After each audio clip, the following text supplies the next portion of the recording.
Hey, hello everyone. So let's talk about agentic AI solution we built for field engineers. So we named it Field Engineer Assistance. This is built on Dataiku and an agentic RAG-powered knowledge retrieval system for field engineers. So using graph search, vector RAG, and structured RAG agents orchestrated on Dataiku. Now, what actually the problem statement? So, field engineers in oil and gas plants or any kind of manufacturing industries face critical knowledge management challenges that impact operational efficiency and safety.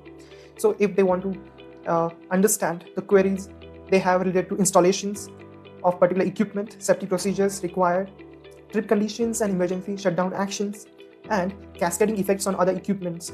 So, to do understand what are the equipment specification about a new equipment which came in their industry or in their plant, then they have to dig up thousands of manuals and equipment specification details which spread across disparate repositories, and it is impossible to search manually. So this is information overload. It's one of the pain point for them.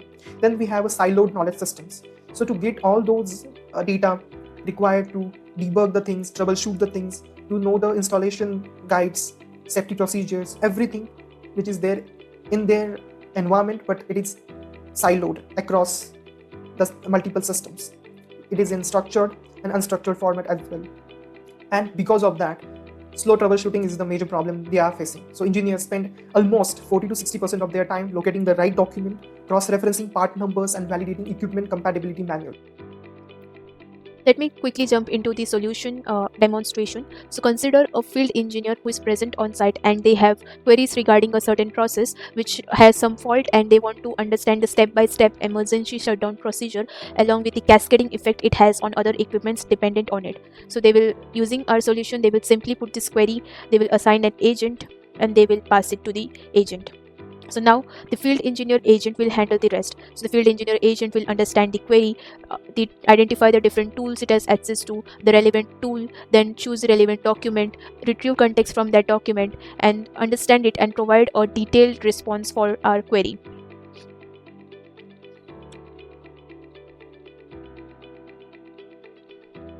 So as you can see, it has provided a detailed answer for our query regarding the emergency shutdown actions that needs to be taken, the step-by-step process, the cascading effect it has on other equipment, in this case the distillation column, then the required actions for this, etc.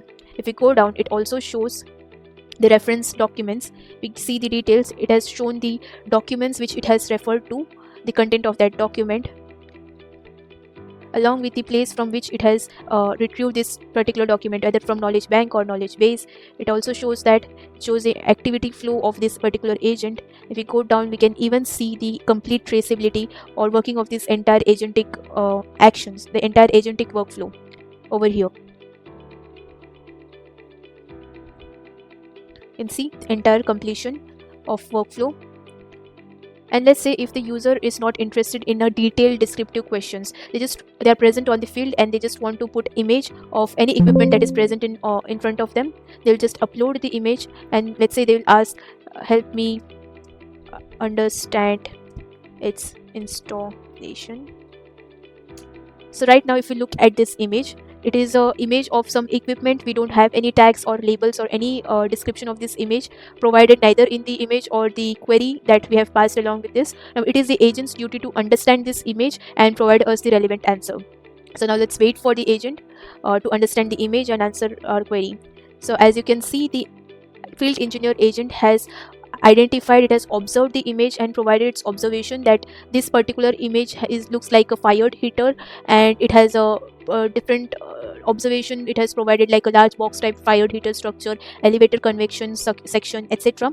All of these details that it has identified in the image, and then it has identified the relevant document as per this description that it has observed. So based on that document and the description that it has observed, it has provided us the complete installation procedure of fired heater.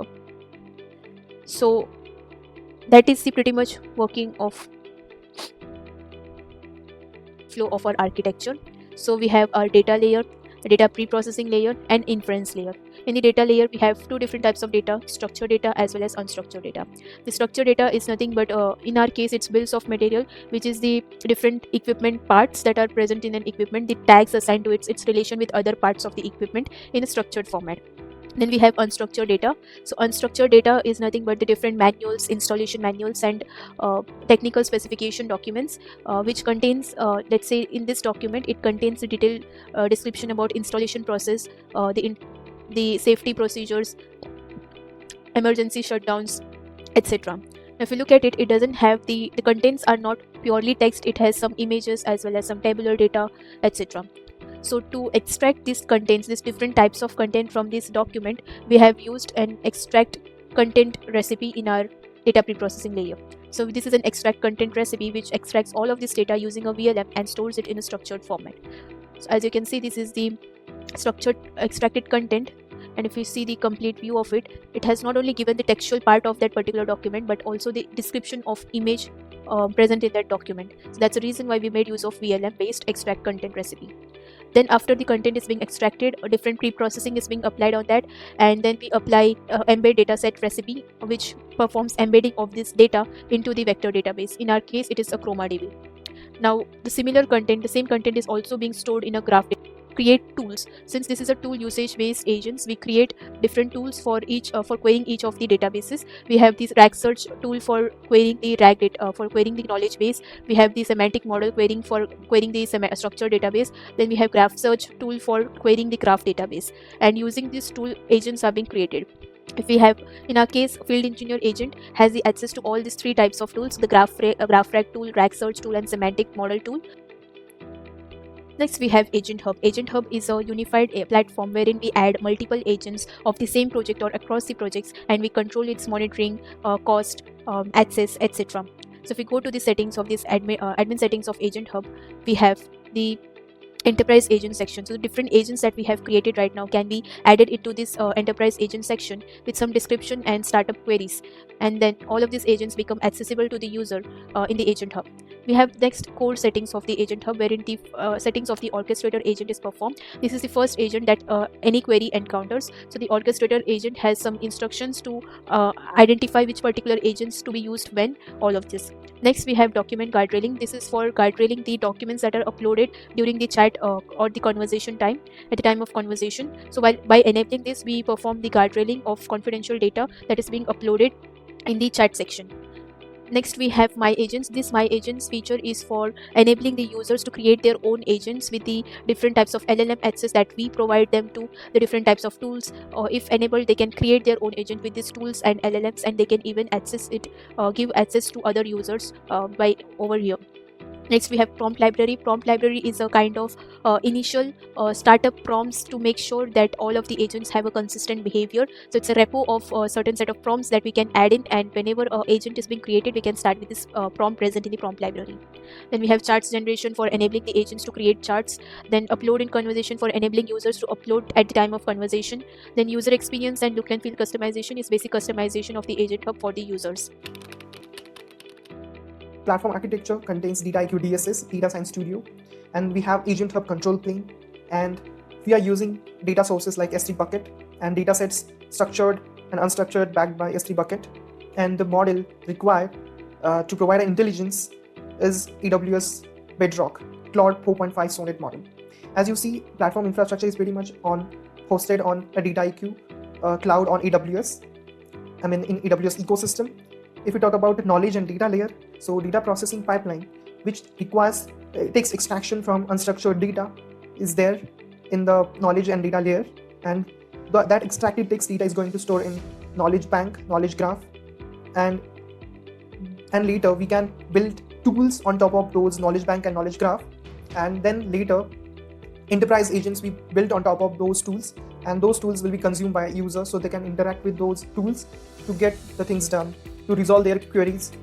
Okay, and also we have Dataiku semantic model, so we can interact with the data sets or databases, the structured databases available in their knowledge systems. When I say knowledge systems, when they have their data that is available in their environment or ecosystem, which contains information about their plants, equipments, their bills of materials that are required to build the product, everything is available in their knowledge systems. We just grab those structured data, unstructured data, and fit into the knowledge repositories like knowledge bank, knowledge graph, and semantic model. And those knowledge repositories consumed by an agent. An agent is responsible for answering users' question. The users' questions related to installations, safety procedures, trip conditions and emergency shutdown actions, and the usage of a particular equipment, and also how to use equipment efficiently. So all kind of queries can be addressed by this Agentic Hub Dataiku GTM solution.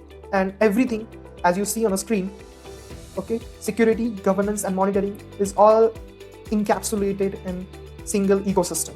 We don't need any third party solutions or we can say tools to achieve this, to imply governance, security, and monitoring. Everything is available in single ecosystem, Dataiku ecosystem. And the best thing in Dataiku is Trace Explorer, where we can observe in execution flow of entire agentic solution from beginning till end.